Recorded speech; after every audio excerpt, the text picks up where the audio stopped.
انا عايز كاميرا. انا مسميه فادي كانون 7 دي لحد دلوقتي، خلي بالك. بس خلاص بقى، يعني هي التجاره هي اللي ايه اللي خدتها. كان زمان التصوير كله بالنسبه للناس هات كاميرا ديجيتال، هتحطها هتصور على طول. اترميت في البحر يعني فجاه. كريم ستورز ده سمعه واسم، اخرك لحد الباب ده، لو طلعت بره الباب ده انا ما اعرفكش. اكتر شركه في الثلاثه واخده ماركت شير، اكتر شركه بعت اضاءات في مصر. ازاي تعمل سوق للسوني في مصر؟ المجال ده فيه حيتان. مش هتلاقي السنه دي موجود في مصر غير كريم ستورز. الكاميرا دي بنبيع منها يوميا، يعني المنافسه سعر من الاخر. الاربعه بيدخلوا كاميرا. اوفلاين هو اللي بيبيع اكتر. رحت مول في الصين لقيته بيقفل كاميرات. نوعيه الاشخاص اللي بتخش عندك تشتري، الناس دلوقتي بتبقى داخله لي اساسا فاتحه التليفون على الابلكيشن بتاع كريم ستورز، عامله سكرين شوت بالحاجه اللي هي عايزها، ويجي الناس هنا في مصر يقول لك استيراد خارج. كاميرا المزاج اكتر كاميرا كانت بتجيب شطر. كاميرا خطيره، بس برضه ستيل لسه في حاجه. الحمد لله على السلامه. الله يسلمك. الحمد لله على السلامه. انت مش فاهم يعني انا مستني الحلقه دي وانا برضه السيزون اللي فات. انت اول حد يكون معانا، مش مصور او بيعمل حاجه معينه في الصناعه دي، بس انت اللي بتخلي الناس دي تعمل التصوير. فمنورني يا كريم. بنورك يا فادي، وانا مبسوط ان انا قاعد معاك، ومبسوط ان احنا هنتكلم مع بعض النهارده. قول لي انت مسميني ايه على الموبايل؟ انا مسميك فادي كانون 7 دي لحد دلوقتي، خلي بالك. يعني اول كاميرا اشتريها في حياتي كانت من عندك. بالظبط. انا كنت زمان لما الناس تطلب مني الكاميرات او الحاجات دي، فعشان ما انساش الرقم بكتب الموديل بتاع الكاميرا واسم العميل. ايوه. فمن ساعتها ما شلتش وكانت ال 1755 اعتقد برضو في الوقت بتاعت ال 7 دي برضو كنت بفكر اشتريها، وكلمتك وغالبا اتقابلنا مره. البدايه بقى، اديني البدايه بتاعت كريم في المجال اللي احنا فيه دلوقتي. احنا النهارده عندنا حوالي 4-5 فروع. ايوه صح كده؟ مظبوط. البدايه كانت في عربيه في الشارع.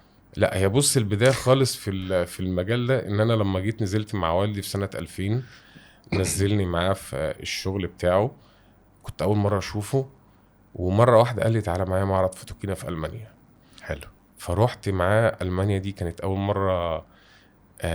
يعني انت طفل عندك 10 سنين، دخلت شفت الشركات، شفت الميديا، شفت ازاي الناس بتتنقل من الفيلم للديجيتال، لان دي كانت مرحله. انبهرت. ده 2000 سنه 2000. سنه 2000 انبهرت من اللي انا شفته بصراحه يعني. اوكي. المهم ابتديت معاه في المجال ده. كل اجازه صيف بنزل معاه الشغل. معلش، والدك بالظبط كان بيعمل ايه؟ يعني محل لا، بيع ادوات تصوير؟ لا، والدي كان وكيل لشركه هنسل لهدات الاضاءه الفلاشات الالماني طبعا. فهو كان كل شغله متعلق بالمانيا ومتعلق بالاضاءه بالذات. اوكي. فكان بياخدني، كنت بشوف المصورين، كنت يعني انا منبهر بالعالم. يعني انا مش قبل ما اشوف المصورين انا كنت بنزل الاستوديوهات. اوكي. والدي برضو في سنه من السنين خلاني انزل اشتغل في استوديو بتاع عمي. كنت اروح انت العيله كلها في المجال. هو اللي مدخلهم المجال. اعدل الفستان بتاع العروسه، اقص نفس الكلام. رحت اشتغلت فوتوشوب، اتعلمت ازاي اقص، ازاي اعمل ريتاتش، ازاي الكلام ده كله. بس خلاص بقى، يعني هي التجاره هي اللي اللي خدتنا لحد سنه 2007. حلو. 2007 والدي الله يرحمه توفى فيها. بعد كده ابتديت المجال اخش بقى لوحدي. دخلت مجال التصوير. الناس كلها كان قبل ما يبقى المجال زي النهارده كان عدد مصورين مصر يتعدى على صابع الايد. الناس كلها كانت فاكره التصوير هو كاميرا ديجيتال. يعني كان زمان التصوير كله بالنسبه للناس هات كاميرا ديجيتال. لحد ما الدنيا دي اتغيرت. يعني لحد ما التصوير خد منعطف تاني بالظبط من سنه 2008 2009. اعتقد دي السنتين بتوع النقله من الكاميرا الفيلم وال36 صوره للحته بتاعه الوقت ده. كانت دي 90 بقى، والحته بتاعه الكاميرات الديجيتال. بص النيكون كانت نيكون دي 90 ودي 70. دي 70 دي اكتر كاميرا اتباعت في مصر. استوديوهات كلها طبعا اشتريتها واشتغلت بيها. لحد ما الدنيا بقى تطورت بقى في الاستوديوهات لحد نيكون 300 مش عارف ايه كده. لكن بعد كده كانون دخلت السوق للناس العادية زي كانون 7 دي. اول كاميرا تصور فيديو. يعني هي دخلتها في التصوير انها اول كاميرا تصور فيديو. كل الدي اس ال ار كان بيصور فوتوغرافيا بس. كنا بندور ان هو 24 ميجا بكسل بتاع. انا فاكر وقتها 2010 ال7 دي اول كاميرا اشتريها يعني بفلوسي، بفلوس ابويا طبعا، وقتها كنت في كليه. البيعه اتبعت لي انه دي كاميرا سينما، لان وقتها كان في فيلم اسمه مايكروفون او حاجه بتاع كده خالد ابو النجا. بالظبط، كان متصور بالكاميرا دي. هو ده اللي عمل نقله. فانا حسيت يا نهار ابيض، فيلم في السينما بقى، انا هشتري الكاميرا دي، هي دي الكاميرا اللي انا عايز ابدا بيها. وكانت كروب فريم، بس بالنسبه لنا وقتها كانت برضو طفره يعني. بالظبط. لا وبعديها بقى كملوها بال5 دي مارك 2، كانت برضو بتصور فيديو، صح، واخد بالك. وبعد كده ال5 دي مارك 3 دي بقى الاسطوره. دي كاميرا بعد يعني لحد دلوقتي الناس بتشتغل بيها، المصورين اللي يعني كذا حد بيشتغل فيها في مصر. كاميرا شغاله. وخلي بالك الديس ال ار زمان تحس ان الكاميرا برضو بتستحمل، صح، يعني البيلت كواليتي بتاعتها اقوى من الكاميرات بتاعت دلوقتي شويه. الميرلس وحته الديجيتال لما دخلت، والفي فايندر لما بقى كهرباء مش ازاز، بالظبط. الموضوع بقى مختلف عن زمان الموضوع كان بيقعد فعلا بيستحمل شويه. بالظبط. لكن انت الكاميرا ممكن تلاقي واحد شغال بالكاميرا 3 سنين تلاقي الكاميرا اللون راح، بس هي بتديك كواليتي الصوره، يعني هي برضه كواليتي من بره. أيوة. ممكن يكون ضعف شويه بس ماسكه نفسها. اول بيعه بعتها كانت امتى؟ واول زبون واول تليفون؟ اول بيعه بعتها كانت سنه 2000 في الكاميرات. بص انا كنت شغال في الكاميرات، يعني انا كان اساسي كل شغلي كان اضاءه ماشي. بس انا كان والدي كان جايب كاميرا اسمها كان 400 دي، سابها قبل ما توفى. فالكاميرا دي خدتها اتعلمت عليها شويه تصوير، واخد بالك. انا كنت زمان ما بعرفش اركب العدسه في الكاميرا، لدرجه وانا بركب العدسه في الكاميرا العدسه اتخبطت مني، الفوكس راح اصلا. فخدت الكاميرا دي بعتها بادي، واخد بالك. كاميرا جديده وشغاله وكل حاجه. اول كاميرا بعتها في حياتي بادي، كنت بايعها تقريبا ب 3000 جنيه. اوكي. ده كان في 2008، واخد بالك. الدنيا مشيت ازاي بقى بعد كده في البيزنس؟ يعني بقى عملت صفحة ولا يعني احكي لي البداية كانت ماشية ازاي؟ بص انا كنت شغال في شغل والدي اللي هو تبع الاضاءه والفلاشات والكلام ده كله. بس لما جيت دخلت الفيسبوك لقيت فيه حاجه غريبه. الناس بتسال على معدات تصوير، في ناس كتير عايزه تصور، في ناس معاها كاميرات وعايزه لها عدسات، بس مش لاقي حد. يعني ما كانش معروف وسط البلد. وسط البلد ما كانش فيه غير كام محل، وكان كله يعتبر شغل الاستوديوهات اكتر ما هو بروفيشنال. بس كانت موجود يعني، كان وقتها مثلا وقت البداية بتاعتك كان مثلا كله كينج كان بقى موجود، كل الناس والحوفي دي موجودة، والشباب بتاعت وسط البلد كله كان شغال ولا كله كان موجود. لا بص الناس دي موجودة من التسعينات ومن قبل كده يعني فاهم.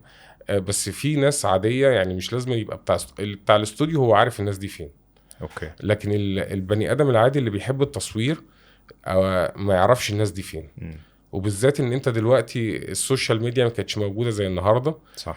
يعني انت دلوقتي تخش تدور تقول انا عايز اشتري كاميرا، الشات جي بي تي يقول لك في الاماكن اللي بتتباع منها الكلام ده كله. صح. زمان ما كانش فيه كده. فالناس تيجي تسالني انا عايز عدسه، اجيب لهم العدسه.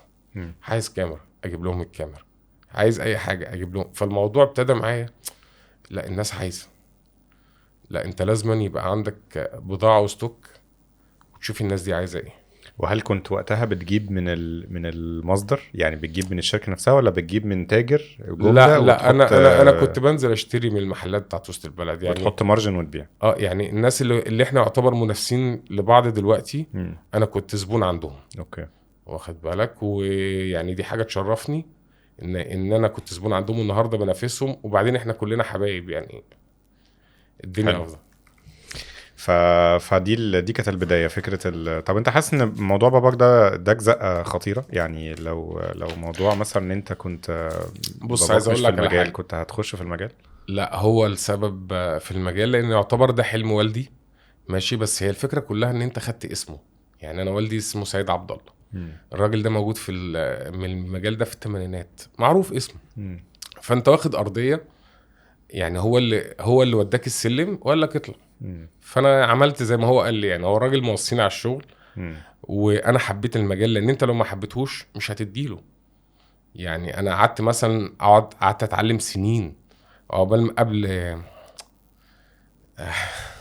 يعني انا مثلا كنت قعدت مثلا سنتين بعد وفاة والدي اتعلم، لان انا كنت ساعتها عندي 17 سنة. ما كانش عندي ازاي تتعامل مع الناس. والدي كان تليفونه معايا، انا كنت لو حد اتصل بيا في التليفون ما كنتش عارف ارد عليه. فانت لسه بتتعلم ازاي تخش الدنيا والحياة، تتعلم تتكلم تتعامل، فاهم؟ لحد ما وصلت للحاجات دي كلها. اترميت في البحر يعني فجأة. مرميين من 2007 واخد بالك. فالحوار ده علمني، يعني انا قعدت اتأهل، انا اعتبر كنت بتأهل لحد ما تخش المجال وبتتعامل مع الناس. التجارة وحبك للتجارة هو اللي بيديك. يعني انا بحب التجارة وبحب مجال التصوير، وبحب ان انا بسهم في الصناعة. يعني دي برضو التصوير ده صناعة. يعني انت صح. مثلا لو في حاجات جديدة بتنزل بره انت ما جبتهاش، الناس هنا مش هتشوفها. صح. فانت لما بتجيب الجديد انت بتسهم في صناعة الصورة. افضل ما يعني افضل حاجة للسوق في مصر، صح 100%. مش مجرد تجارة يعني. 100%. الموضوع مش بيزنس بس قصدك، يعني الموضوع مش بس عايزين بالظبط نكسب فلوس، لا بالظبط انت بتشارك في بناء صناعة او بناء مجتمع حوالين بالظبط التصوير. كده، ايوه بالظبط. انت مش راجل تاجر، لا انت بتجيب وبتشوف وبتقرا عن الحاجه اللي انت بتجيبها وهي هتساعد المصور ولا لا. يعني ده انت بتسهم في صناعه الصوره في مصر، مم. ده اهم حاجه. المجال ده فيه حيتان. لما انت بدأت كان فيه ناس تقيلة موجودة، وازاي كريم وصل ان هو دلوقتي بقى من الاسماء التقيلة اللي نقدر نقول ان هو من المنافسين الكبار في مصر؟ يعني دي اتعملت ازاي؟ بص عايز اقول لك على حاجه. كان زمان لا اي حد كان بيشتري كاميرا مثلا من وسط البلد دون ذكر اسماء، فكان يجي للمحل اللي بيشتري منه ياخد الكاميرا، يقول له انت هتديني ضمان قد ايه؟ يقول له بص انت اخرك لحد الباب ده، لو طلعت بره الباب ده انا ما اعرفكش، اوكي. مفيش ضمان. فانا اول حاجه، انا الكاميرا اللي انا كنت ببيعها قلت لا ازاي، انا لازم ان الحاجه اللي انا ببيعها لازم اكون واثق فيها، ولازم ان الثقه دي تبان لي قدام العميل مم. عشان خاطر يشتري مني. رحت مدي للكاميرا ضمان 6 شهور، العميل ابتدى يشتري. في ناس تقول لي ليه ما اديتش ضمان سنه؟ رحت مدي ضمان سنه. فخلي بالك ده في وقت ما كانش فيه توكيلات بتنزل كاميرات في طب انت مصر، هتصلح فين لو حصل حاجة؟ كنت انا ببعت اصلحها بره، مم. واخد بالك، وبشيل الريسك. يعني انت مثلا ممكن تبقى كاميرا جات لك فيها مشكله، والمشكله دي انت مش كسبان المبلغ اللي هو اللي عامل لك بورده مثلا ولا اي حاجه، مم. بتشيل الريسك يعني عشان تشتغل، مم. واخد بالك. فانت الموضوع كله ان انت زودت الضمان لحد سنه، وبعد كده وديته لحد سنتين. فانت خلاص العميل انا هاخد الكاميرا لو في اي حاجه كريم ستورز هيبقى مسؤول عليها. صح. وعملت شهادات ضمان وعملت كل حاجه، يعني مش فاتوره بس، لا انا كنت عامل شهادات ضمان وشروط وكل حاجه. انت عارف من الحاجات اللي مخلياني دايما لما بقى عايز اشتري حاجة من غير اي شغل ولا اي حاجة دايما بفكر فيك، لان حاسس ان كريم كشخص انا عارفه. يعني انا عارف الشخص، انا عارف كريم، لو في حوار هكلمه في التليفون، مش هروح المحل واقول انا عندي مشكلة. لا انا ده واحد انا شوفته ايوه وعاصرته وعارف كبر ازاي، ومع كل فرع بيفتحه ببقى انا موجود وبقول مبروك فانا عايش معاك رحلة مخلياني مطمن ان انا اشتري منك. بالظبط. لان انا عايز اقول لك على حاجه، كريم ستورز ده سمعه واسم، انا تعبت فيه. فانا لو اي حد في اي مشكله، يعني لو حد بعت لي مسج عندي حتى على الفيسبوك بيقول لي في مشكله معايا في فرع كذا مع حد كذا، انا بتدخل وبحلها، فاهم؟ لان انا بعتبرش نفسي ان انا صاحب الشغل، لا يعني. اهم حاجه في اي بيزنس في الدنيا ان يبقى صاحب الشغل متابع الناس، بيتواصل مع كل الناس مم. عشان لو في اي حاجه يقدر يساعدهم. ده اهم حاجه يعني. وتكون فريندلي مع الناس، يعني ما يبقاش فيه غرور، انا مش عارف ايه، لا لا لا لا. كان قاعد معايا هنا ناس نفس الترابيزه دي كده، كنا مم. قاعدين شركه مم. اجانب بدون ذكر اسماء، يعني شركه كبيره يعني. فالمهم يعني معدات التصوير، فالمهم بيقولوا لي انت مين اكتر حد بتشتري من عنده؟ مم.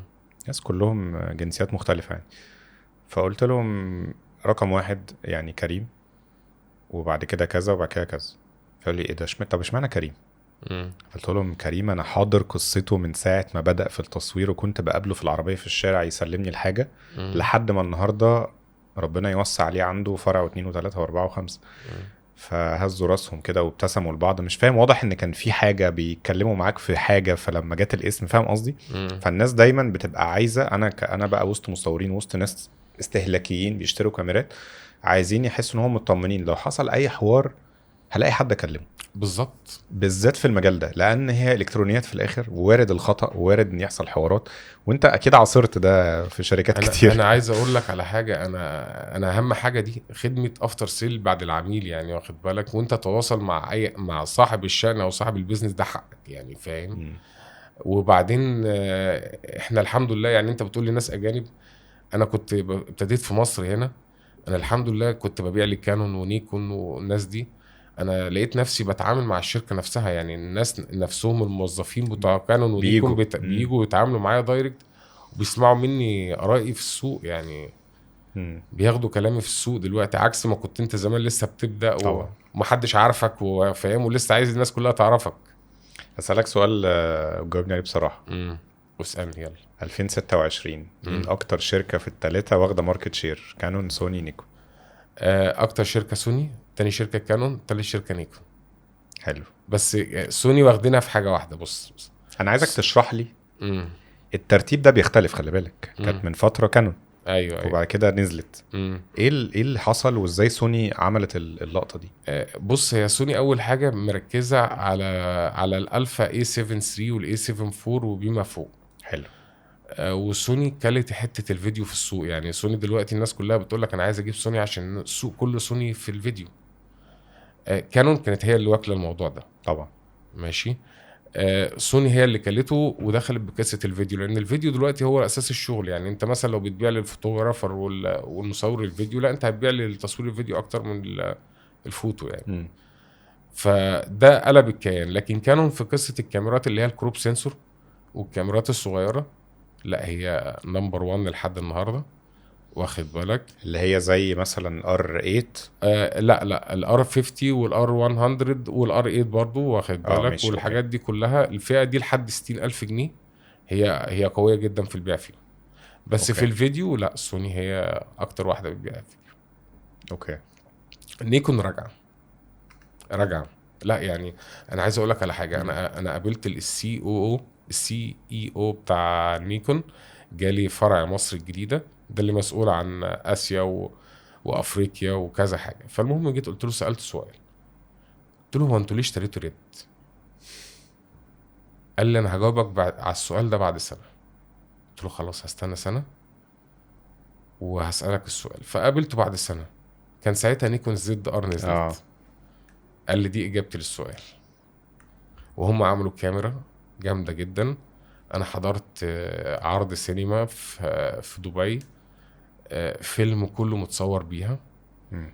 فلا يعني الموضوع ما تتخيلش، يعني انت بتصور بكاميرا قد كف ايدك، عامل بيها فيلم سينما. انا جربتها، خطيره، كاميرا خطيره، بس برضو ستيل لسه في حاجه.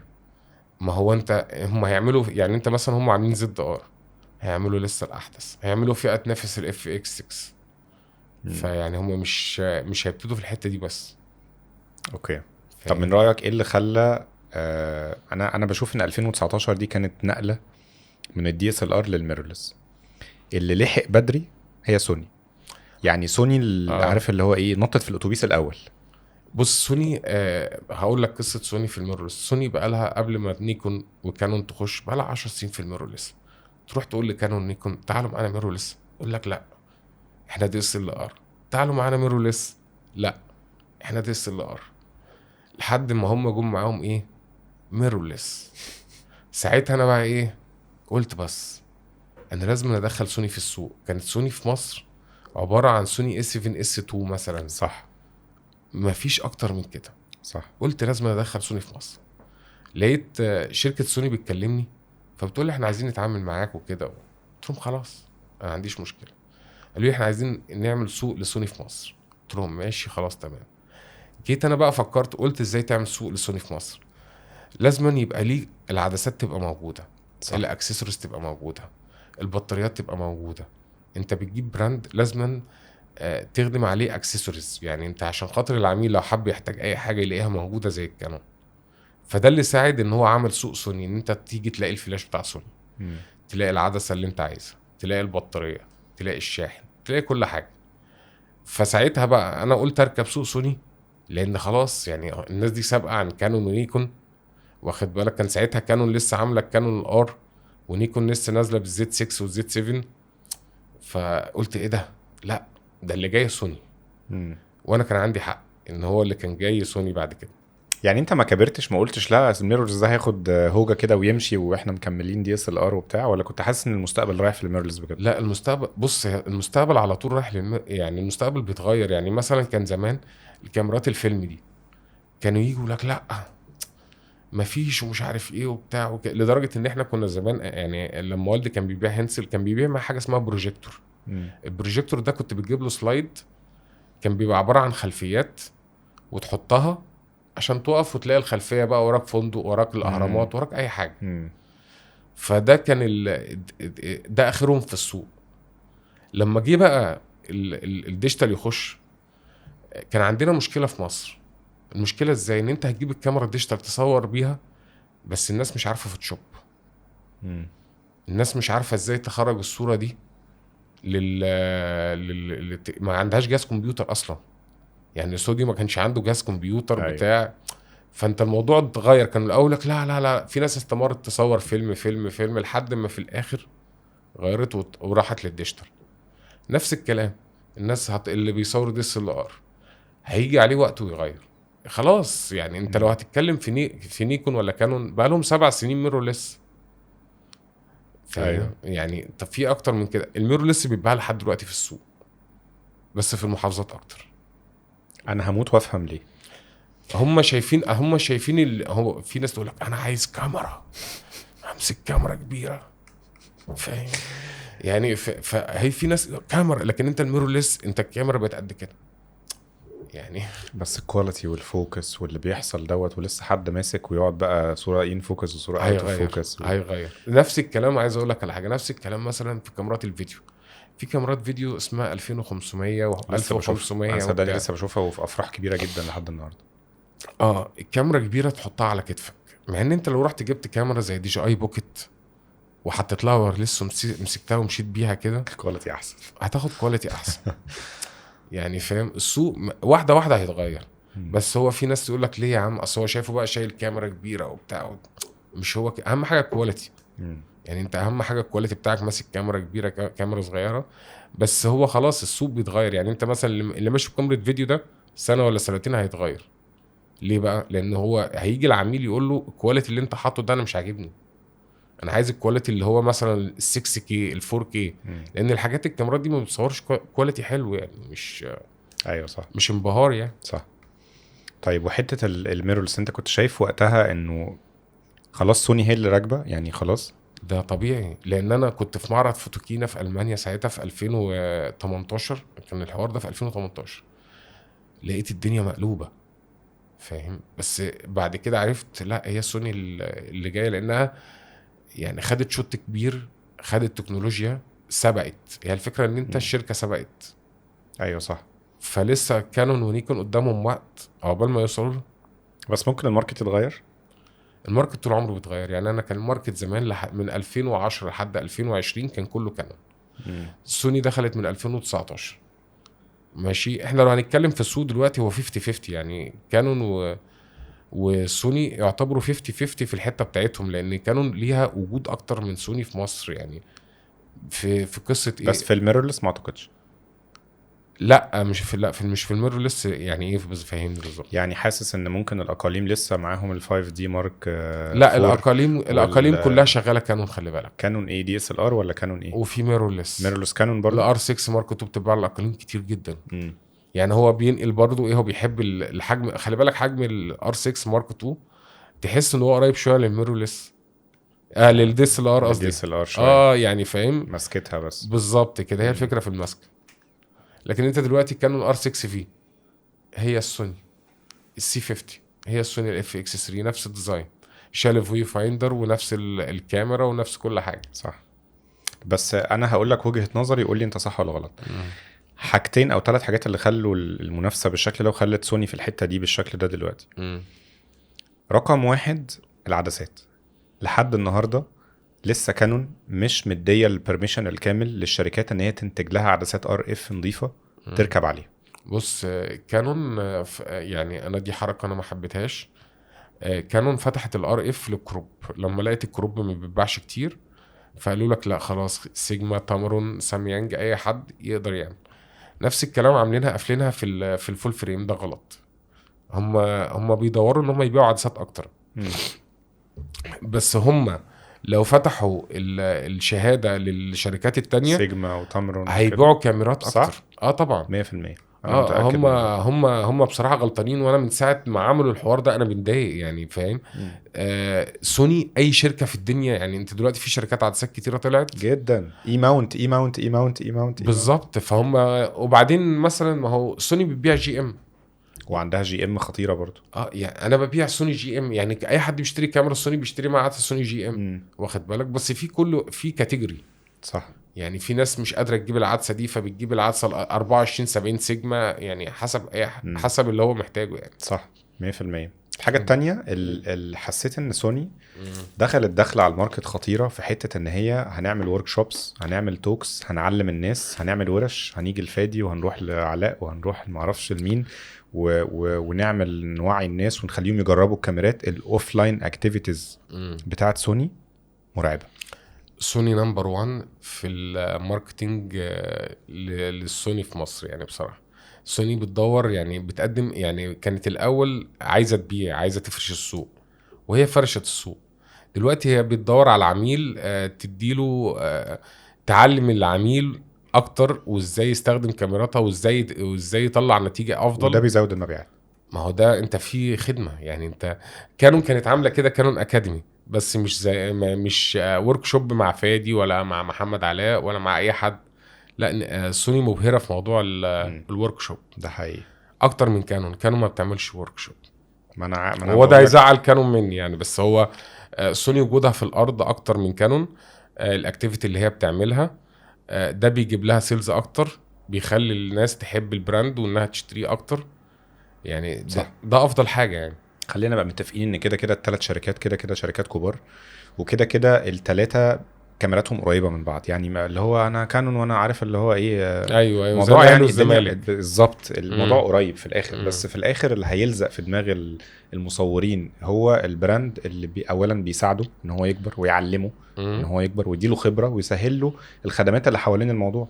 سهلت لي ان انا اشتري عدسات من كل مكان، علمتني في ورك شوبس مجانيه بشكل معين بالتعاون مع ناس معينه، عملت لي معرفش بودكاست، بتعمل لي فيتشر، بتبعت لي كاميرات، بتعمل تعاونات مع انفلونسرز ومصورين، تعمل ايفنتات، عامل شغل. ده اللي بيخلي الناس مبسوطه بس. بالظبط. فحاسس ان دي من الاسباب الرئيسيه اللي خلت سوني في الحته دي. بس زي ما انت بتقول الماركت كده بيتغير، وحاسس قدام ممكن يحصل مفاجآت يعني. نيكون طالعه ونيكون جايه، انا بقولها لك اهو بصراحه. مش هضحك عليك، انا كانت الاول مبيعات نيكون نزلت جامد.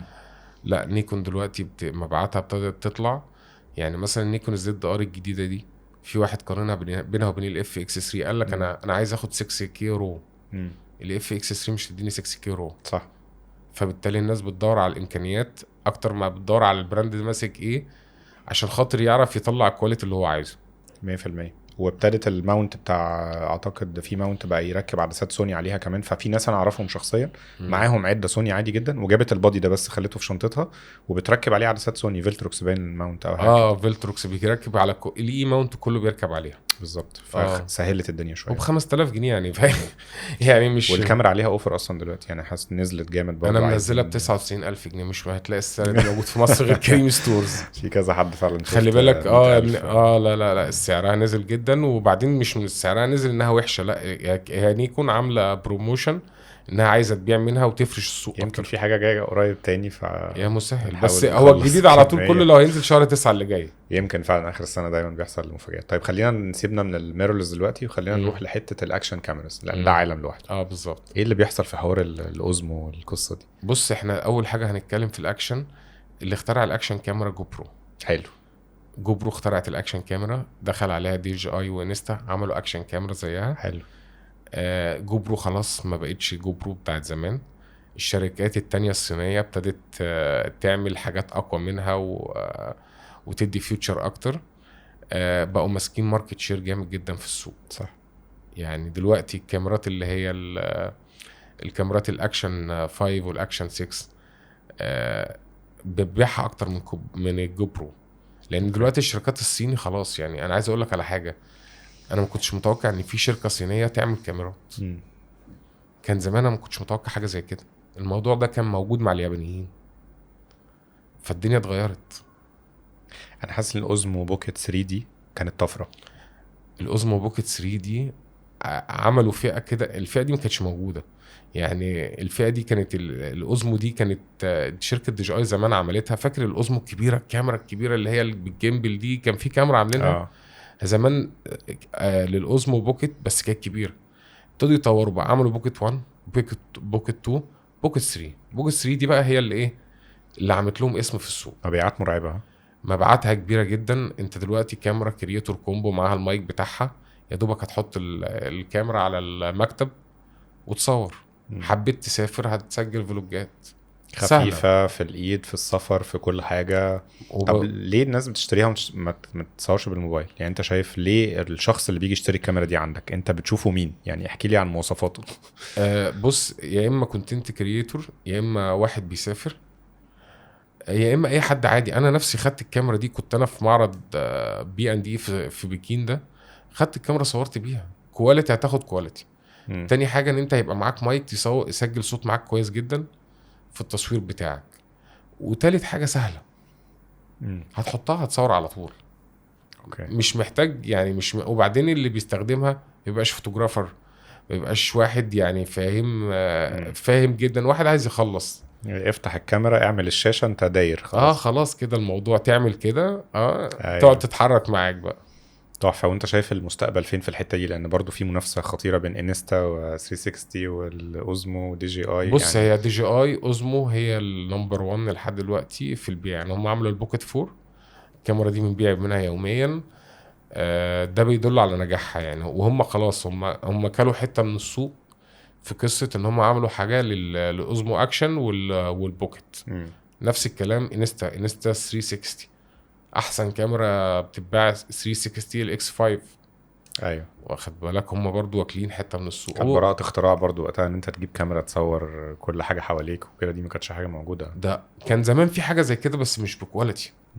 دلوقتي الموضوع بقى مرعب يعني. انت تلاقي كواليتي جامد جدا وتعمل زوم، لا انت وبيتطوروا وبيجيبوا مثلا يعني بيعملوا مع لايكا العدسات بتاعت الكاميرا نفسها، فانت مش مع حاجه عاديه يعني. ايوه الموضوع بقى جامد موت. بالظبط. قول لي يا كريم، ايه اصعب توكيل شقيت عشان تجيبه؟ ولما جالك الايميل ان احنا تمام او مضيت كنت طاير؟ هو توكيل سيجما زمان. توكيل سيجما كان الكلام ده كان في 2012. انا كنت في فوتوكينا، رحت قعدت مع شركة سيجما وشركة تمر، وقلت اشوف مين فيهم. اخدت ميتنج ساعتها وقلت اشوف مين فيهم اللي هيديني التوكيل. فقعدت مع ده وقعدت مع ده. فكنت قاعد بتكلم مع بتاع سيجما، بقول له ده انا هوزع وهدي الراديو شاك ده في 100 فرع وبكلمه كده. قال لي الراديو شاك كان مكلمني. قلت له ايه؟ قال لي ده الراديو شاك كان مكلمني. فخلصت معاهم وكده ورجعت لقيت سيجما هي اللي بعتلي الايميل، بتقول لي يلا بينا نبدا ويلا بينا نشتغل. كانت سيجما ساعتها بقى ايه، مش سيجما دي مش السيجما بتاعت دلوقتي. انا جبت منهم عدسات 70 300 الحاجات القديمه دي، ال 85.4 مش عارف ايه، لحد ما هم ابتدوا ربنا كرمهم وعملوا السيجما ال 18 35 وال 35 1.4 الارض. دول باعوا جامد قوي. ده هم من ساعه ما عملوا الكرتونه البيضاء راحوا حته تانية خالص. اوكي فاهم. لا الشركه اتطورت جدا. بقوا يعملوا، هم بيدوروا على الماتيريال وبيدوروا ان هم يعملوا دلوقتي الحاجه اللي مش موجوده يعني. يعني هم عاملين 35 اف 1.2 مش موجوده في السوني. صح. فهم وصلوا، بس هم هيبقوا غاليين يعني. انت اسعارهم هتبقى قريبه من اسعار السوني، واخد بالك، لان هم هيوصلوا للحاجات اللي السوني مش عاملاها. فاهم قصدي؟ فهي هتبقى غاليه بس هتاخد كواليتي انت مش شفتوش قبل كده. بس سيجما ما بتعملش كاميرات، مش مركزه في حوار الكاميرات. لا هي عامله كاميرا اسمها اف بي بس مش تركيز يعني. مش تركيز فيها طبعا، لان انت برضو لا من زمان هي بتعمل كاميرات بس مش قويه في الحته دي. هي احسن ناس بتعمل عدسات في العالم يعني. احسن من الحاجه الكاميرات البراندات بتاعت الكاميرات نفسها. لا يعني مثلا يعني لو هتقول لي اصل مشكله سيجما جي ام تكسب اكيد طبعا. يعني انا عايز اقول لك على حاجه، يعني انت مثلا عدسه جي ام ال 24 70 الفيرجن 2 98,000 جنيه. السيجما منها ب55,000 جنيه. لو هتيجي تبص السيجما حجمها اكبر من صح، واتقل صح، فاهم. وبعدين انت لو هتيجي تتكلم، انا راجل مشتري كاميرا سوني، معايا فلوس ان انا اجيب العدسه السوني، هات الجي ام، ما حدش قال لك حاجه. يعني فاهم، يعني مش هقول لك هات سيجما ولا تامرون، لا براحتك، ما دام انت معاك هات اللي انت عايزه. بس انت ترجح سيجما عن اي ماركه تانية كعدسات؟ يعني تقول لو حد جالك بيقول لك كريم بص انا مش هقدر على الجي ام، سيجما ولا تامرون ولا ساميانج ولا كده؟ بص بدون انحياز، عشان لا بدون انحياز، لا لا, لا لا لا بدون انحياز. سيجما هي تاني عدسه بعد اي شركه، كانون او نيكون او سوني. هي يعني انت لو انت هتجيب من البراند نفسه، لا دي تاني اختيار. حلو، فاهم. تالت اختيار تامرون، رابع اختيار تاني اختيار تامرون، تالت اختيار ساميانج. فاهم. بس الشركات بتتطور، يعني انت الفكره كلها مثلا، يعني ساميانج مثلا عامله عدسه اسمها 2460 اف 2.8. العدسه دي عاملاها مع شنايدر زي ال 14 24. ايوه جربتها، واخد بالك، وحجمها قد كده. فاهم. نفس الكلام في عدسه جديده عاملاها برضو جاي هنجيبها اسمها 60 180 اف 2.8. ايه الرقم ده اصلا؟ اول مره اسمع الرينج دي لسه نازله جديده برضو، هتيجي مع شنايدر. بس الفكره في ساميانج او سيجما او تامرون في السوق برضو، العدسه اللي سعرها كويس هي اللي هتبيع كويس في السوق. يعني المنافسه سعر من الاخر. المنافسه سعر، لان انا مثلا رحت العدسه الساميانج ال 2470 عملنا عليها بروموشن ب 30,000 جنيه، بعنا منها كميات رهيبه. حلو. لان انت مثلا في واحد يقول لك انا معيش 55,000 جنيه اجيب السيجما، هيعمل ايه؟ حتى لو الساميانج اتقل شويه هيستحمل، يعني فاهم. ايوه. فهي بتبقى كده لحد ما يجيب فلوس ويجيب السيجما بعد كده، او يجيب السوني على طول. ايوه. عايز اسالك في موضوع التوكيلات ده برضه، عشان في حاجه بتحيرني شويه. هل ينفع يبقى في توكيل مع كذا حد، وفي توكيل يبقى مع كريم بس او مع حد تاني بس؟ يعني الحاجات دي بتمشي ازاي؟ ادينا كده المطبخ بتاع التوكيلات عامل ازاي لما حد بيجي يتفق مع حد؟ هل انت بتفضل تبقى اكسكلوسيف ولا ما عندكش مشكله يبقى في حد بص تاني؟ بص كانون في مصر مثلا ليها 4 وكلاء موزعين. هي شركه كبيره عشان خاطر بتبيع كاميرات وبرنترات وكده. فال4 وكلاء دول مثلا شركه رايا، شركه سيليكون، شركه BSS. انا عارف BSS. شركه ماس. كانون قويه في حته ال4 دول، لان ال4 بيجيبوا بضاعه. ال4 بيجيبوا كاميرات. ال4 بيدخلوا كاميرات. ال4 بيدخلوا كاميرات، فبالتالي استوكات كل شهر موجوده على الارض الواقع في مصر تبقى كتير. فاهم. فبالتالي ال4 دول هيدوروا يبيعوا البضاعه دي للناس اللي موجوده في السوق. صح. فوجودهم 4 شركات بتنزل استوكات، لا دي حاجه قويه يعني. اعتقد سوني ادفانسد ميديا بس. ادفانسد ميديا بس. ونيكون فوتو اكسبريس اعتقد. فوتو اكسبريس. معرفش في حد تاني معاهم برضو ولا لا. لا هم فوتو اكسبريس بس. لو هتتكلم في وسط، لا هو كانون اقوى ناس بتنزل بضاعه في مصر. يعني 4 شركات واحجام، يعني شركه بحجم رايا مثلا طبعا، وشركه بحجم سيليكون بس بنفس السعر ال4. هي على حسب بقى طبعا. لا مش يعني، ممكن في شركه ممكن تديك سعر احسن من الشركه التانية عادي. يعني على حسب الكميه، حسب الكوست. لا حسب الكوست بتاعه برضه، واخد بالك. بس ما فيش اختلاف كبير يعني، كله قريب من بعضه. اوكي فاهم. ماشي، نخش على كيبرو. احكي لي بقى ايه حوار كيبرو.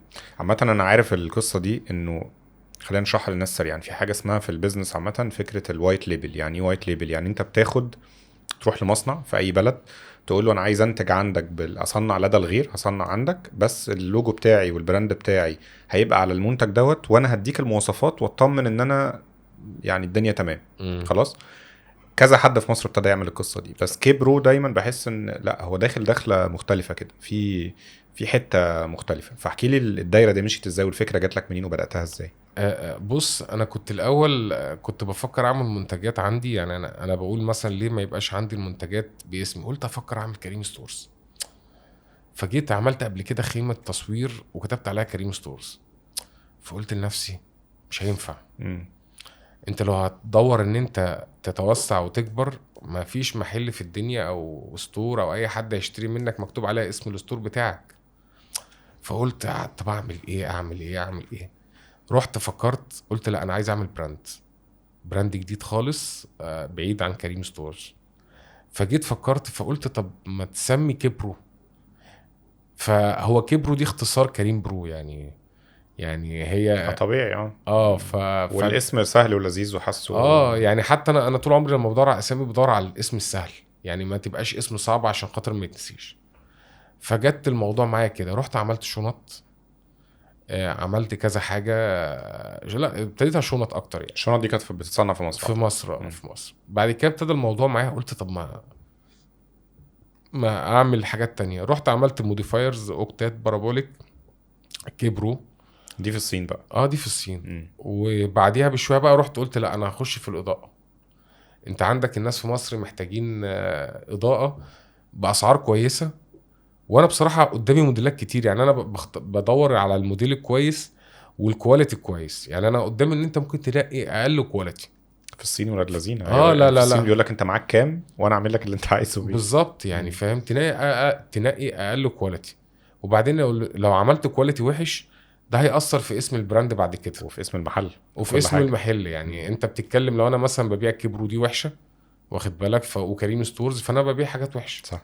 لا انا بدور ان انا ببيع حاجات كويسه، بدي ضمان سنه على الحاجه اللي انا ببيعها. لان انت برضو في الكلام لازم أن تكون واثق من الحاجه اللي انت بتبيعها. صح. ما جاليش حد اشتكى منها خالص. خدت ماركت شير كويس جدا من السوق، لان في ناس كتيره معهاش تجيب جودكس او نون لايت او ابيتشر او اي حاجه. يعني احنا دلوقتي عندنا هيد 120 واط، الهيد عاملينه ب 2000 جنيه، لو اشتريت 2 هتاخده ب 3500 جنيه، يعني الهيد ب 1750 جنيه. وخلي بالك انت ممكن ما تركبش عليه موديفاير، انت تضربه على الحيطه. ايوه صح. لو حيطه بيضه وترفلكت وبتاع انت تمام. بالظبط. واهم حاجه برضو الاضاءه والسي ار اي والكلام ده كله. فالناس عجبها الموضوع، يعني والموضوع انا شغال فيه، يعني انا مش هقف، لا انا مكمل في منتجات كتيره مش بس الاضاءه يعني. حلو قوي الفكره. واهم حاجه فعلا زي ما تقول موضوع الكواليتي، لو عرفت تضمن ان انت تعمل كواليتي محترمه في كل حاجه بتعملها باسم كيبرو بسعر كويس، ده هيشجع ناس كتير قوي ان هي تغير. بالظبط، لان انت لو عملت كواليتي وحش واسمك هيبقى لا مش هينجح. وخلي بالك البراند نجح في السوق، ويعني انا الاستوكات كتير خلصت، والناس تيجي تقول لك انا اجي اقول له طب خد ده، يقول لك لا انا عايز الكبرو. يعني الراجل وثق في الموضوع، وناس كتير جربت. هي الفكره كلها في اي منتج في الدنيا، الناس ينزل السوق، الناس تجربه، هياخد الثقه، الناس هتطلبه تاني. صح. طب انت لسه عندك منتجات من شركات تانية وايت ليبل؟ عندي، وهقول لك على حاجه، انا بعت الكبرو ومش عارف ابيعها ايه بصراحه يعني. طب ليه ليه لسه مكمل اللي انت تاخد؟ لا ده استوكات قديمه. استوكات قديمه أوكي. يعني انا دلوقتي خلاص لا مش تاخد تاني؟ لا ما باخدش انا تاني، لا استوكات قديمه. يعني انا دلوقتي عندي الجودكس وعندي النون لايت وعندي، لا سيبك من جودكس ونون لايت، انا بتكلم بقى على البراندات اللي هم بيروحوا يصنعوا في الصين بنفس الطريقه. لا كيبرو انا مش هشتغل كيبرو بصراحه. يبقى لازم تعمل استوكات محترمه بقى. والله السوق بياكل، يعني انا ما شاء الله كان عندي ستوك كويس وطلع، وفي ستوكات كتيره جايه يعني باذن الله. حلو ده. طب الخطوه اللي جايه ايه؟ انت عملت موديفايرز وعملت هدات اضاءه، لما تقول لي المنتجات سريعا اللي حاليا موجوده او اللي انا عملت اضاءه هدات 120 واط و200 واط و300 واط، كلهم باي كولر. باي كولر. وعملت في ار جي بي جاي قريب، هيبقى جاي ار جي بي 300 واط، واخد ماشي. بالك. وفي موديفايرز عندي مقاسات 60 70 90 120، ده بارابوليك كله. بارابوليك كله بس والكواليتي بتاعها ممتاز، يعني سهله الفتح والقفل حلو، واحدث حاجه يعني. حلو. واللي جاي ايه بقى؟ ما هو اللي جاي ده لسه بقى، خلينا لما يجي يعني اللي جاي. بس اللي انت وريتوني ده انا قلت لك انا اول واحد اجربه. لا ان شاء الله باذن الله باذن الله. طيب حلو. في توكيلات تانية جايه قريب، حاجه نازله السوق، في اي اخبار حابب تقولها؟ اسمه الرج ان شاء الله نازلين بتشكيله كبيره جدا، يعني هم الناس عاملين اكسسوارز وترايبود تحفه وكل حاجه السينما. يعني هم اسمه الرج كل يوم باختراع شكل. هننزل نشوفها كلنا مع بعض لما تيجي السوق ونشوف الدنيا ماشيه ازاي، والناس كلها عارفه اسمه الرج. يعني هي بتعمل اسمه الرج شركه خطيره.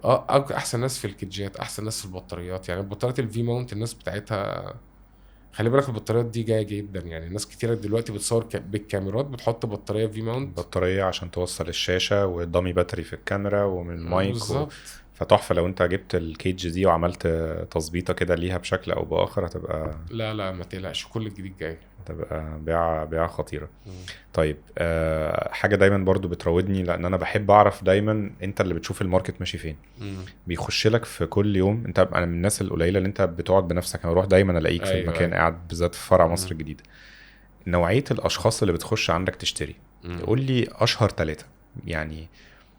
مين الناس اللي بتيجي تخش مساء الخير ايه عندكم ايه؟ يعني في حد بيجي عايز نصيحة، حد جاي ببراند معين عايزه، شكل الشخص ده ايه، بيشتغل ايه؟ يعني احكي لي ايه اللي يعني بيحصل في المحل. انت اول واحد ده، في عميل بيجي يوميا ياخد منك مايكات. العميل ماشي. ده اللي هو معاه موبايل، حلو. واخد بالك، اللي هو بيجيب الموبايل عايز يحطه قدامه وعايز يسجل ويعمل فيديو. حلو. في بقى الشركات. طب ايه اكتر نوع مايك بيتباع؟ هولي لاند. هولي لاند بس عايز اقول لك على حاجه برضو، السوق بيتغير. قبل هولي لاند كان في روت. صح، بس احنا اخر 3 سنين هولي لاند اكتساح. بس الناس يعني الناس برضو، في ناس مثلا المايك اللارك M2 ده الناس زهقت منه، بس لسه نينجا لحد دلوقتي. بس في شركات بقى بتخبط فيهم زي DJI. صح. يعني DJI عامله DJI مايك ميني 2. صح. المايك ده يعتبر في السعر قريب، بس قلبوزه كده. لا هو بس في ناس ايه دلوقتي الموضوع الهولي لاند بقت كل الناس لابساه. ففي واحد يقول لك طب انا عايز ابقى مختلف، يعني هو مش نفس المايك، ابقى انا ايه. ايوه. في ناس كده يعني، واخد بالك. لا بس المايك DJI جاي بقوه، يعني DJI مايك ميني 2. حلو. يعني انا ارشح لناس كتيره. حلو. والسعر بتاعه منافس؟ اغلى شويه. فرق 1000 جنيه بس. يعني هو فرق 1000 جنيه. بس المايك بيلت كواليتي احسن من الهولي لاند. اوكي. انت عارف انا اكتر نوع برضو بحبه من الهولي لاند اللارك الM2S، مش الM2 العادي. الM2S بحسه شيك في حطيته كده بالظبط. بس اللارك M2 اكتر مايك بيتباع، ناس كتير بتحب الشكل المدور. ممكن يعني فاهم. بس هي الفكره في ايه برضو، ان التاني ده لازم يتعلق هنا لكن ده يتحط هنا في ناس تحط المايكين مع بعض عشان الماجنت. صح بالظبط كده. ماشي. ده اول عميل. تاني عميل؟ تاني عميل مصور الكونتنت كريتور، اللي هو الكونتنت كريتور. حلو. ده العميل اللي يجي يقول لك انا عايز 2 اضاءه، موديفايرز، عايز مايك، عايز كاميرا، انا عايز اعمل فيديو. ماشي. فده بنساعده، احنا بنشوف له الست اللي هو عايزها وبنساعده فيها. بتسال اول سؤال ايه معاك كام، ولا بتساله بص هو في ناس بتبقى، يعني عايز اقول لك على حاجه، معظم الناس دلوقتي بتبقى داخله لي اساسا فاتحه التليفون على الابلكيشن بتاع كريم ستورز، عامله سكرين شوت بالحاجه اللي هي عايزها، فجاي جاهز. يعني مش جاي يسال. بس في ناس بقى مش فاهمه، يعني يقول لك ايه انا عايز اعمل كذا، طب احنا تساله انت معاك بادجت قد ايه، فاهم؟ فحسب البادجت بتاعه. بس معظم الناس اللي هم بتوع كونتنت كرييشن بيبقوا عارفين جايين على ايه، هيصوروا بكاميرا ايه، يا اما هيصوروا بكاميرا، اما هيصوروا بموبايل. فاهم؟ وفي فئه جديده برضو من يعني ناس بتجيلي برضو لسه مصورين الاسنان، دكاتره الاسنان. بتهزر؟ طبعا الناس دي معاها كاميرات، الناس دي بتجيب عدسات 100 ماكرو اللي سيريس RF. يا راجل والله العظيم. اوكي. يعني انت ممكن تلاقي دكتور جايب عده ب150 الف جنيه عشان يصور السنان. وبترشح له انهي اضاءه؟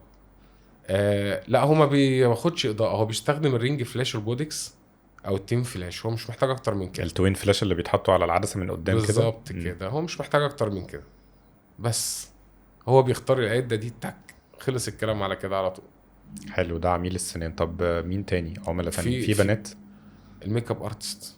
الميك اب ارتست، بس الميك اب ارتست بيشتروا اضاءات، يعني ما بيشتروش كاميرات. بيصوروا بالموبايل اغلبهم؟ كلهم بيصوروا بالموبايل. لا دي فئه كبيره جدا موجوده وبتشتري. طب وبترشح لها ايه برضو؟ يعني انت من مبيعاتك كده والاكتر حاجه بتطلع انا بعت لهم الفتره اللي فاتت كبروا، كان اكتر حاجه بتطلع الميك اب ارتست الهيد 300 واط. وتديهم ايه معاه؟ هم بياخدوا معاه اوكتا بارابوليك 70 سم وخلص الكلام على كده. بس يعني فاهموا بيشتغلوا بالموبايل. ما هو انت دلوقتي في ناس كتيره بتشجع تصوير الموبايل، يعني ما اسلام ناجي بيعمل ورشه للميك اب ارتست بالموبايل. بالظبط. حلو. ايه تاني؟ انا مش مجمع كله. مصورين الافراح مثلا، حاسس اكتر فئه مثلا بتشتري ايه اليومين دول؟ يعني مصورين الافراح، مصورين البني ادمين. مصور الافراح دلوقتي بقى عامل زي ايه، ان هو ايه بيجدد الكاميرا، تقعد معاه سنه سنتين ماشي. هيحتاج ايه؟ فلاش، ده اللي هو هيحتاجه، مش عارف ايه، ما فيش يعني، ما يعني بتشوفه مره مرتين كل سنه، مش زي الناس التانية.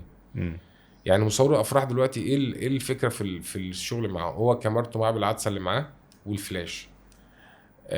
دلوقتي بقى مثلا بيصوروا بالتيوب، صح واخد بالك؟ لكن هو ما بيجيبش عده باستمرار، يا اما هيجيب عدسه يا اما هيجيب اضاءه عكس الناس التانية. يعني انا كان يعني انا زمان كنت مصورين افراح، كنت ببيع لهم كتير جدا. مصورين افراح قالوا كتير عن زمان. يا سلام. مش البروفيشنال يعني، فاهم يعني؟ اه يعني انا لا، قال له كتير يعني. ممكن معظم مصور الافراح اللي انت كنت بتبيع له زمان كله راح في الفيديو. يعني الناس اللي كانت بتشتري منك بقت تصور فيديو دلوقتي، ما بقتش تصور فوتوغرافيا. اوكي. بس في فئه نازله، انت قصدك على الفئه اللي هي اللي هم الشباب الصغيره دلوقتي اللي طلعوا. ماشي، بس كان زمان اكتر. كان زمان مصورين افراح انا كنت بشوفهم، لا زمان اكتر شويه. لان انت دلوقتي السوق بقى انقسم، بقى كان كله بيصور زمان فوتوغرافيا، دلوقتي ده بيصور فيديو، ده بيصور مش عارف ايه، ده بيصور ايه، ده بيصور ايه. وبعدين شغل مصورين الافراح بيبقى شغال على مش طول السنه. يعني انت دلوقتي السيزون بتاعك امتى؟ من شهر كام لشهر كام؟ صح، من بعد شهر 3 لحد مثلا شهر 9 بقى. بس انت كام شهر دول 9-10 الفلوس اللي هتاخدها؟ تروح تشتري بيها عده، ولا هتشيلها على جنب، ولا هتحمل بيها مصاريفك لحد شهر 3 السنه الجايه؟ ايوه. لا ميك سنس. وغالبا المشتريات بتاعه الفئه دي غالبا بتبقى من شهر 12 لشهر 3، هو ده اللو سيزون، او هو ده بالظبط، او ال3 قبل شهور العيد او اي حاجه من الكلام ده كله، تلاقي كده يعني، فاهم؟ في وقت رمضان. بالظبط. ماشي، اسالك سؤال تاني. اونلاين ولا اوفلاين؟ اوفلاين هو اللي بيبيع اكتر. ليه الثقافه دي في مصر لسه حاسس ان هي بدري؟ انا كريم ستورز انا كنت هبداه اونلاين. يعني انا جيت عملت قبل ما يبقى عندي ستور، انا اشتريت دومين وعملت الموقع وقلت انا هشتغل اونلاين. فتيجي ناس تقول لك لا انا عايز اجرب الكاميرا وامسكها في ايدي واشوفها ومش عارف ايه وبتاع. اقول له خلاص، انا عنواني في المعادي كذا كذا كذا، لو حابب تيجي تشوفها ما عنديش مشكله. بس الموضوع ده اتغير دلوقتي. يعني احنا دلوقتي بنبيع اونلاين كاميرات بس مش كتير، مش زي الاوفلاين. بس الاكسسوارز انت بتبيعه كتير جدا اونلاين اكتر. اونلاين. طب ما تقولي نسبه، يعني مثلا نسبه البيع على كريمستورز.com قد ايه من كل البيع؟ يعني لا كام في يعني المية 25% من المحلات؟ 25% اونلاين. وحاسس ان ده هيجي في وقت النسبه تتغير والموضوع يبقى اكتر اونلاين، ولا لسه في مصر الاجيال الموضوع؟ الجديده كلها بتطلب اونلاين. يعني فاهم؟ بس في فئه للناس تقول لك لا انا عايز اجرب. هي 50-50 يعني، فاهم؟ يعني اصل الاوفلاين ده عمره ما هيقفل. في اوفلاين كتير في اوروبا وبي اند اتش مثلا. يعني بي اند اتش ده من الناس اللي هم خلاني اركز ان انا اعمل اونلاين. كنت اخش اشوف ايه ده، وبعدين ده بي اند اتش ده اونلاين يجي من سنه 2000 يعني بقى. ايوه، اقدم من اقدم المواقع، وعندهم ستورز برضو رهيبه، بس ما اعرفش النسبه عندهم برضو في امريكا عامله ازاي. لا عايز اقول لك على حاجه. بي اند اتش ده انا ما رحتهوش في نيويورك، بس مرعب. انت داخل مول تطلب الحاجه بتشوفها ماشيه قدامك يعني. كل اللي دخل هناك بيقول لي الموضوع فيه تكنولوجيا مبهره، وانت داخل جوه الستور نفسه بتاع بي اند اتش مبهر يعني. لا بي اند اتش الناس دي عندهم كل حاجه من الابره للصاروخ. انت حلمك تبقى حاجه كده؟ نفسك يبقى عندك زي مول؟ نفسي يبقى في مصر، بس حاجه في الميدل ايست بقى، يعني نبقى مؤثرين في الميدل ايست مش مصر بس. نفسك تطلع بره مصر؟ يا ريت يعني، فاهم؟ في دماغك الموضوع يعني؟ ان شاء الله يعني، مفيش حاجه بعيده عن ربنا يعني. حلو. يعني ان احنا، وخلي بالك احنا الحمد لله احنا معروفين. يعني انا معروف في السعوديه، ومعروف في المغرب، ومعروف في السودان، ومعروف في الامارات بس السوق المصري لا. بس انا مركز على السوق المصري. السوق المصري لسه كتير. احنا ما شاء الله احنا يجي 120 مليون بني ادم، في كتير يعني. وبالذات احنا مصر من الناس احسن ناس بتعمل ميديا في الميدل ايست كله يعني. ده حقيقي. يعني احنا اللي صنعنا الافلام وعملنا الصوره وكل حاجه، والناس كلها بتتعلم مننا. صح 100%. طب لو عايز كريم يدي نصيحه النهارده لحد بيفكر يخش في المجال بتاع التجاره بتاعه معدات التصوير، هل اصلا اليومين دول الموضوع صعب ولا سهل ولا؟ الموضوع مش صعب يعني. في ناس كتيره بتبتدي بتشتري كاميرات مستعمله وتبيعها. بس اهم حاجه الكاميرا المستعمله اللي هو بيجيبها يبقى ضامن، ما يبقاش فيها مشكله، ما يبقاش فيها نظام الناس اللي بتتصفر شطرات في السوق. لان في حاجات كتير وحشه، ان في ناس بتجيب كاميرات مستعمله وتعمل الشطرات، وتيجي تقول للعميل انا مصوره 1000 و2000 صوره، وتبص على الكاميرا تلاقيها مهلكه. فاهم يعني؟ انا حتى لما باجي اعمل ابجريد مع الناس مستعمل، بحب اشتري المستعمل من الناس اللي مشتريها مني انا. ايوه، عشان كده ابقى ضامن الحاجه يعني. فاهم؟ تاني حاجه يبقوا ماشيين يعني اللي بيبتدي يمشي صح بس. لان خلي بالك المجال ده في حاجات بتمشي فيه غلط. ايه الغلط؟ يعني مثلا زمان انا لما كنت ببيع كاميرا، تلاقي مثلا محل من المحلات بيبيعها ارخص منك 1000 جنيه ولا 2000 جنيه. تيجي تقول ازاي؟ كان بيجي يشيل البطاريه يحط بطاريه كوبي، يشيل الشاحن يحط شاحن كوبي. طب انت ليه تاخد الحاجات دي؟ انت بتضحك على العميل. يعني انت عشان تعمل له فرق سعر انت بتضحك عليه. فيعني ده حرام اصلا يعني. ايوه. فاهم حاجه؟ تبقى انت الواحد بيبيع الحاجه مظبوطه، واهم حاجه الواحد يبقى يخاف على سمعته، لان من خلال سمعتك هي اللي هتشغلك بعد كده. صح. طب محتاج فلوس كبيره يعني؟ محتاج ملايين عشان تبدا تبقى تاجر دلوقتي في 2026؟ والله بص، لا مش محتاج ملايين يعني. اولها 500,000 جنيه هي دي. اصل انت الكاميرا بكام النهارده؟ انت لو رحت جبت كاميرا سوني اف اكس 3 ب 180 ولا 190 الف جنيه وكام عدسه وبتاع هتخلص يعني 500 الف جنيه يعني خلاص يعني. فالموضوع محتاج راس مال لو عايز تخش. محتاج راس مال كبير شويه بس. بس ما فيش مشكله، كل واحد يبتدي يعني على قده يعني. فاهم؟ مش لازم انا ما ابتديتش كبير يعني. فاهم؟ كل واحد ابتدى على قده وبعد كده ربنا بيكرمك وبتكبر. ماشي، هسألك أسئلة كده سريعة وتجاوبني عليها. ماشي، أول سؤال: إيه أكتر كاميرا باعت في مصر في التاريخ؟ ال5 دي مارك 4. ماشي. الناس بتشتري أونلاين أكتر ولا من محل أكتر؟ بتشتري من محل أكتر. إيه أكتر فرع عندك بيعمل مبيعات؟ مصر الجديدة. طيب هتقول لي ميزة تنافسية واحدة بس في كل براند من دول. سوني. سوني بتقدم لك تكنولوجيا وضمان، وبتقدم لك خدمة بعد ما بتشتري الكاميرا من عندهم. يعني انت بتتعلم منهم كمان. حلو. كانون بتقدم لك كواليتي وبتقدم لك ضمان وبتقدم لك سعر. ايش نيكون؟ نيكون بتقدم صورة يعني. هي احسن كاميرا تديك صورة يعني احسن من كانون وسوني. لا نيكون في الصور. ونيكون دلوقتي هتقدم لك فيديو بعد كده. ريد. صح. ماشي. فوجي دي بقى يعني كاميرا المزاج دي. انا يعني ما اعرفش ليه هي ما بتتباعش كتير قوي في مصر، بس هي مكسره الدنيا بره مصر يعني. الفوجي فيلم الاكس تي 5 والاكس والكاميرات التانية مكسرين الدنيا بره مصر، بس الناس شايفه في مصر انها كاميرا كروب. هم مش فاهمين الموضوع ان انت ممكن تجيب كاميرا كروب وتصور بيها صور الكاميرا الفول فريم مش هتعرف تطلعها. ده حقيقي. فالفكره كلها ان هي مش واخده فرصتها في مصر عشان الثقافه عندنا ايه، مش يعني لسه ما فهمتهاش. احنا اتربينا على يا كانون يا كانون يا نيكون، وبعد كده دلوقتي يا سوني يا كانون سوني يا نيكون. بالظبط كده. ماشي. نان لايت دي واخده اكبر ماركت شير في السوق في الاضاءه في مصر. يعني من الناس اللي موجوده بقى لهم 4 سنين في السوق وثابته وجودها. معظم الافلام والمسلسلات والفيديوهات كل ده موجود في اضاءه نان لايت. ماشي. هي الميزه التنافسيه هل عشان الموزع بتاعها ولا عشان هي فعلا اضاءه كويسه؟ يعني ايه اللي خلاها تنتشر؟ الاثنين يعني. الموزع، ما هو انت من غير الموزع مفيش انتشار يعني. ما دام الموزع جاب كل الكاتيجوري بتاعها كله ونزل بيه السوق، هو السبب انها انتشرت في مصر. ماشي. امران لسه جايه. دي يعتبر فئه نازله هي موجوده بقى لها كتير بس هي يعتبر لسه مش موجوده في مصر. بس امران هتبقى حاجه كويسه جدا في السوق. ممكن تبقى نفس المستوى بتاع نان لايت قريب. لو هنتكلم هي الكواليتي بتاعها اعلى من نان لايت. كانتشار لا لسه. لا بس هتنتشر. حلو. جودكس دي يعني دي يعتبر، عايز اقول لك على حاجه، اكتر شركه باعت اضاءات في مصر من اول الفلاشات لحد الكونتينوس لايت.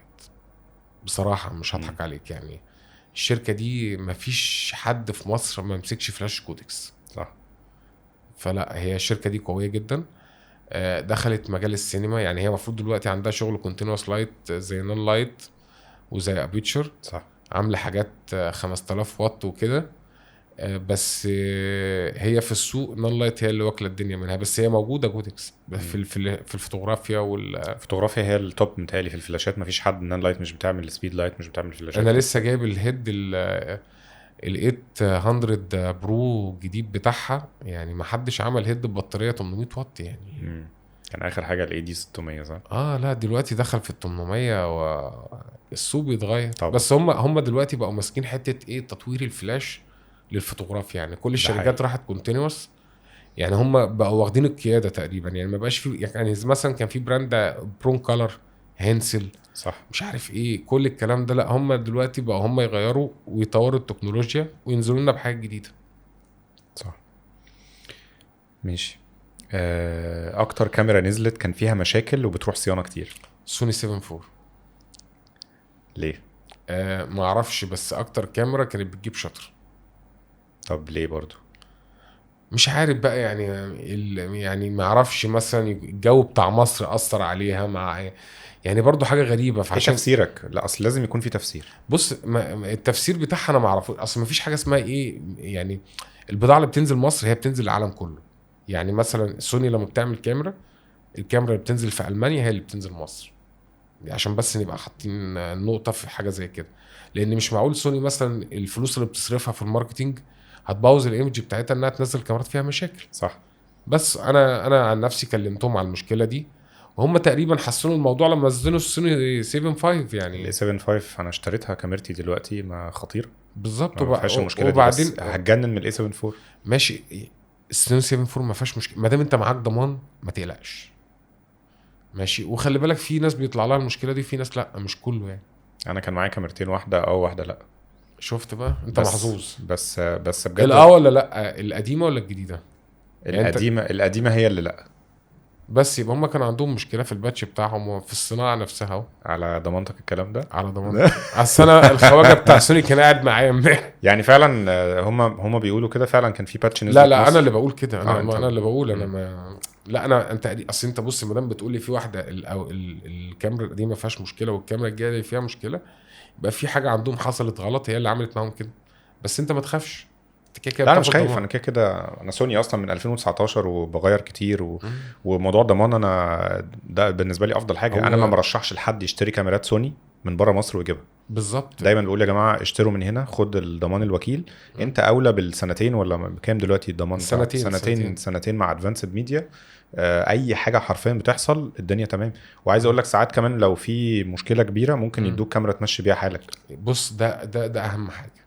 يعني انت بتقول على نقطه يا ريت كل التوكيلات تعملها، ان انت لو معاك مشكله وفي مصور وعنده شغل اديله كاميرا من عندك يشتغل بيها. لا ده الصح، ده الصح. مش كل الناس برضو، بس في مواقف معينه بسيتويشنز معينه لا الضمان الصراحه كان مرعب يعني. بالظبط اهم حاجه بالضمان. يعني انت لو كنت جايب كاميرا سوني 7 4 ارخص من السوق ب 10000 جنيه وما عليهاش ضمان، كنت انت اللي هتحمل تكلفه الشطر. والحاجات دي بقتش رخيصه دلوقتي، 20000 جنيه يعني اقل حاجه بالظبط كده. ده حقيقي. ماشي. ترشح المستعمل ولا الجديد لاي حد؟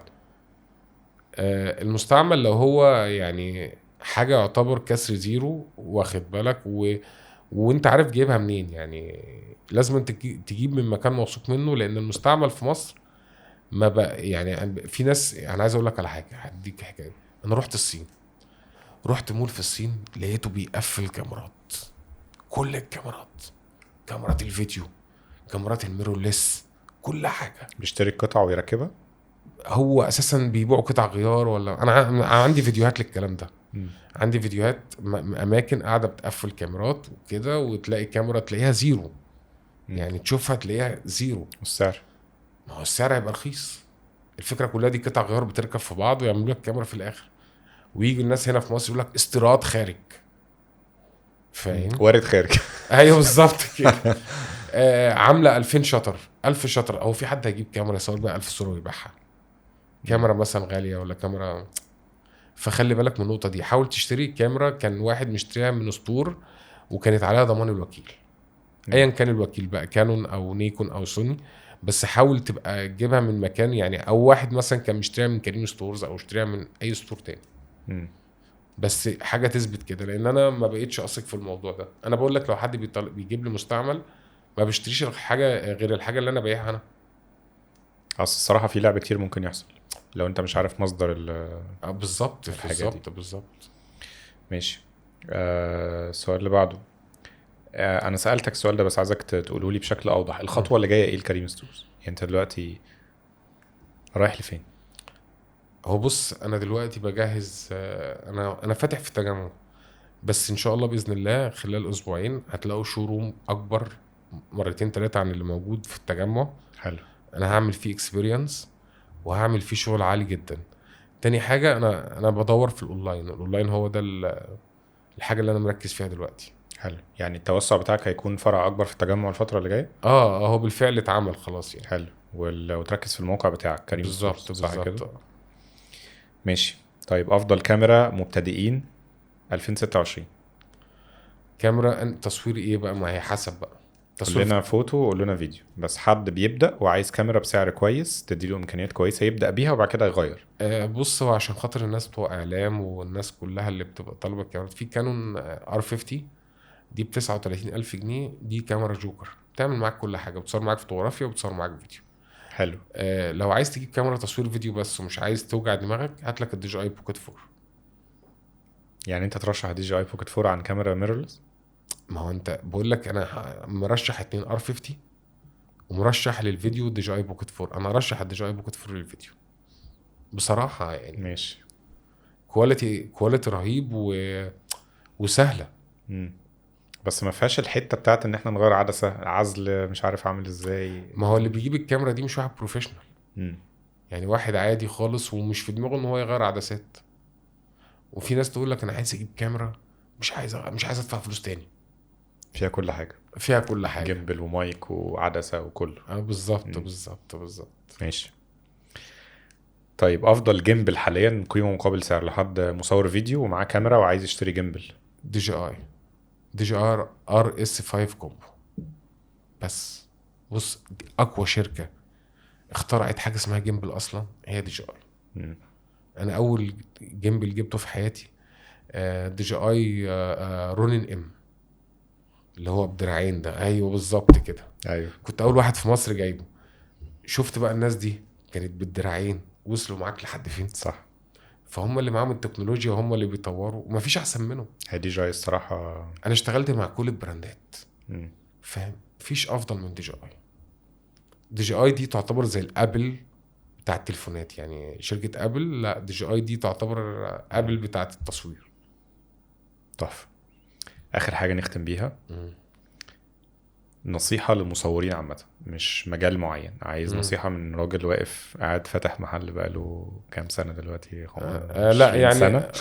لا انا بقالي 26 سنة في السوق. بس يعني انت بتشوف كل الاشكال، شفت البروفيشنالز وشفت الفنانين وشفت الكونتنت كرييتورز، شفت كل الناس عدوا عليك واتكلمت معاهم. بالظبط. اديني خلاصة كده نختم بيها الحلقة. بص، اهم حاجة للمصور قبل ما يبقى معاك كاميرا، اهم حاجة تقدر تظبط اضاءة. الإضاءة دي أي نوع كان الكاميرا، أهم حاجة تظبط النور بتاع على الشخص اللي أنت بتصوره قدامك في فيديو أو فوتوغرافيا أو أيا كان. مش مشكلة نوع الكاميرا قد أهمية النور اللي أنت بتعمل بيه.